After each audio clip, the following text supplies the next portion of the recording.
Bonjour à tous, ici Speedball pour un nouveau streaming. Donc cette fois-ci c'est un TVT contre un niveau 73. Le BO que j'aimerais vous montrer c'est le drop Hélion into B2. Alors vous allez me dire que j'ai déjà fait une vidéo avant où il y a du drop Hélion, sauf que avant c'était l'inverse, c'est-à-dire qu'on faisait la fast expand d'abord et le drop après. Cette fois-ci on va le faire dans un autre ordre, le drop d'abord et la B2 ensuite. Alors je vais accélérer un petit peu la game pour vous montrer la particularité de ce BO. Donc vous voyez c'est une game assez rapide, 13 minutes 52. Donc il faut savoir qu'avec ce BO là, il faut impérativement faire des dégâts. Si vous ne faites pas de dégâts, vous allez être en retard. Donc c'est vraiment très important d'être cost effectif, sinon il va falloir prendre une B3 plus rapidement, vous mettre en danger et rattraper votre retard. Donc comment ça se passe? On met le supply à 10, à 11 on prend le gaz, on continue tout le temps la prod de VCS, et vous voyez, à 12, quand le 12e VCS sort, la rax est posée.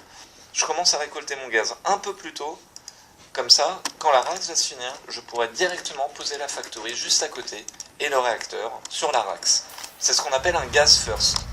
Il faut savoir que le gas first, ça vous permet d'avoir rapidement les hélions, à 5,30 vous pouvez en avoir 4, à 6,30 vous pouvez dropper avec un Medivac et vous pouvez partir aussi Fast Banshee.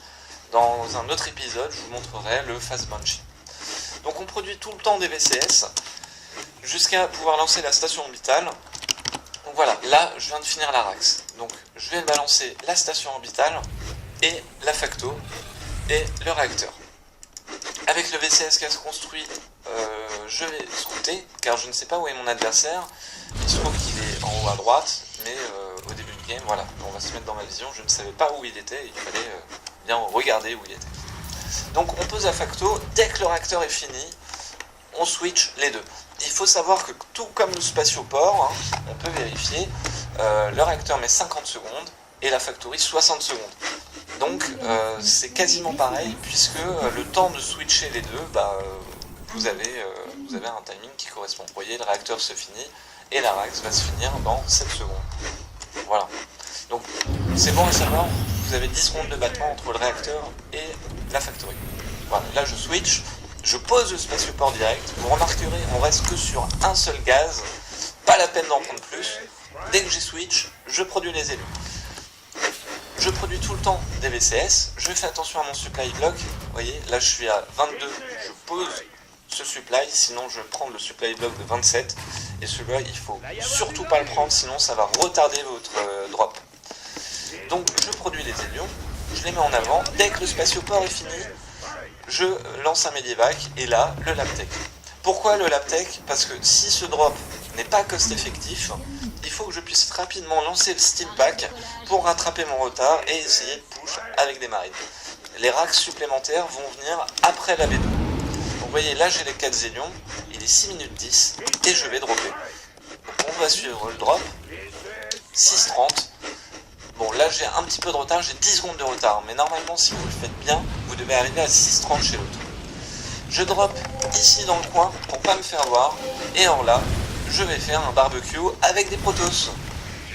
Donc si on regarde, j'en ai tué un pour l'instant, et maintenant j'ai juste à hop, là j'en ai tué, voilà, bon j'en ai tué 19. Autant dire, il lui reste plus que 5 drones, donc la partie est finie. Si on regarde les unités qu'il a produites, il n'a rien produit, il n'a pas d'économie, il ne peut plus rien faire. Donc ça a beau être un niveau 73, je pense que ça c'était un niveau argent en réalité. Il me semble que je l'avais regardé son profil et c'était bien un argent. Donc ce BO est viable jusqu'en platine diamant. Il avait planqué une B2 là, mais bon, ça sert pas à grand chose puisqu'il peut pas la défendre. Il n'a plus l'économie pour produire puisque je lui ai tout pris. Donc voilà, c'est une erreur à ne pas faire. Quand vous prenez une B2, il faut pouvoir prendre une B2 que vous pouvez défendre. Par exemple, vous voyez, là j'ai pris ma B2, j'ai posé les mines. On va revenir juste un petit peu en arrière pour voir ma prise de B2. Tac, je reviens à 6 minutes avant encore, hop. Voilà, là je viens de poser la B2, il y a 20 secondes, donc à 6 minutes 10, au moment où je vais drop. Petite chose à savoir, quand vous droppez comme ça, votre adversaire peut se douter que vous êtes à poil, ce qui est mon cas. Donc à ce moment-là, il faut bien prévoir votre défense. Et vous voyez, avec la factory, je laisse le réacteur et je sors 2 mines. Les 2 mines vont me servir à protéger. Si, en avant, là, je ne fais pas assez de dégâts, et bien à ce moment-là, je vais poser un bunker, en plus des 2 mines, et avec la Rax, je vais tout le temps produire du marine, et avec le spatioport, du médiévac. Ce qui fait qu'il pourra arriver avec des stockers ou du zilote, j'aurai plus qu'à réparer le bunker et défendre. Voilà. Donc c'est dès que vous avez votre drop qui est prêt, il faut penser à votre défense. Parce que si votre drop tourne mal, par exemple contre un Zerg qui fait des roaches, il faut pouvoir défendre. Ou alors contre un Protoss qui fait Zealot, Stalker, Sentries, il faut pouvoir défendre. Donc voilà. Je vais vous laisser regarder la suite de la game dans ma vision. Mais vous allez voir, il n'y a pas... il n'y a pas full, il n'y a pas beaucoup de résistance, hein. C'était une game assez facile. Donc voilà, là je pose les racks supplémentaires, je la joue quand même macro, hein, sérieux. Je pose mes racks après avoir cette station orbitale pour avoir 2 mules. Ce qui fait que je vais avoir un surplus de minerai qui me permet de poser les racks. Là je vais refaire un petit drop, hein, histoire de reprendre les nouvelles sondes. Je prends ma B3 parce que je sais que je suis bien. On est à 9 minutes, c'est un timing normal pour une prise de B3. Et là, il n'y a plus qu'à enfoncer. Les gaz, le gaz 2, je l'ai pris après avoir posé ma B2. Et le gaz 3 et 4, normalement, je devrais les prendre maintenant.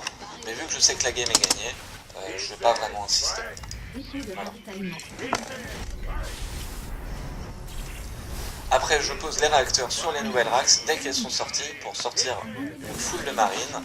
Je prends le bouclier et après, je vais pas tarder à poser, à prendre mes upgrades. Et là, c'est le gros et c'est le GG.